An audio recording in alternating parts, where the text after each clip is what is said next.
உங்கள் தங்க நகை விற்று உடனடி பணம் பெற மேக்ஸ் கோல்ட் கால் 04445454545. பாரதிய ஜனதா கட்சி தேர்தல் ஆணையத்தை தங்களுக்கு தோதுவாக வளைத்து தில்லுமுள்ளு செய்வதற்கு பயன்படுத்துகிறார்கள் என்பது அவ்வப்போது ஒரு யூகமாக சொல்லப்பட்டு வந்தது. இப்போது ஆதாரபூர்வமாக கண்டறியப்பட்டிருக்கிறது. ராகுல் காந்தி அவர்கள் அதை அம்பலப்படுத்தி இருக்கிறார். இதையெல்லாம் மனதில் வைத்துக் கொண்டுதான் தமிழ்நாட்டிலே தேசிய ஜனநாயக கூட்டணி ஆட்சிதான் அமையும் என்று அமித்ஷா சொல்லியிருப்பார் என்ற ஒரு ஐயத்தை உருவாக்குகிறது.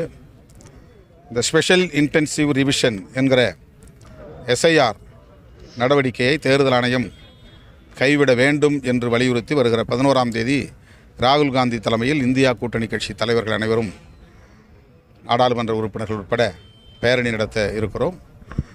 இது மிகப்பெரும் ஆபத்து, ஜனநாயகத்திற்கு எதிரானது.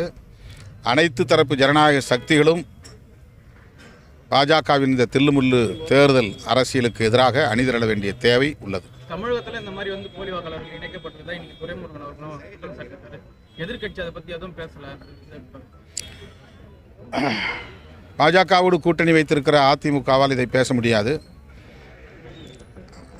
அவர்கள் இந்த தில்லுமுள்ளுக்கு துணை போவார்களே ஆனால் மக்கள் தேர்தலில் அவர்களுக்கு உரிய பாடத்தை புகட்டுவார்கள். அதே மாதிரி இன்னைக்கு நீதிமன்றம் மத்தியஸ்தம் பண்ற மாதிரி இன்னைக்கு பேசுறாங்க பாமக பொதுக்குழு விவகாரத்தில். இதை எப்படி பாக்குறீங்க? அதுக்கு நான் கருத்து சொல்ல விரும்பவில்லை. கட்சியோட நலனை கருத்தில் கொண்டு பேசணும். அதில் நான் கருத்து சொல்ல விரும்பவில்லை.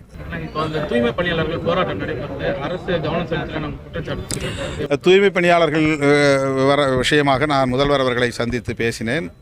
நகர்ப்புற வளர்ச்சி அமைச்சர் அண்ணன் KN நேரு அவர்களிடத்திலும் பேசுவதற்கான வாய்ப்பு கிடைத்தது. அந்த 5-6 மண்டலங்களை சார்ந்த 1900 தூய்மை பணியாளர்களை அதே திட்டத்தின் கீழ் மறுபடியும் பணி செய்ய அனுமதிக்க வேண்டும் என்பது எங்களுடைய வேண்டுகோள். 1953 பேர் என்று சொல்லுகிறார்கள். NULM என்று சொல்லக்கூடிய அந்த திட்டத்தின் கீழ் அவர்கள் தொடர்ந்து பணி செய்ய அனுமதிக்க வேண்டும். அதற்கு மேற்பட்டு தேவைப்படுகிற தூய்மை பணியாளர்களை அவுட்சோர்சிங் மூலமாக எடுத்துக்கொள்வது ஒன்றும் பிரச்சனை இல்லை என்பதை தூய்மை பணியாளர்கள் அந்த போராட்டத்தில் உள்ளவர்கள் கூறுகிறார்கள். தேசிய கொள்கைக்கு மாற்றம் மாநில கல்விக் கொள்கை இப்போ வெளியிட்டிருக்காங்க. இன்னைக்கு அது எப்படி வரவேற்பீங்க? 11ஆம் வகுப்பு அந்த இதுவும் நீக்கியிருக்காங்க தேர்வு. விடுதலை சிறுத்தைகள் கட்சி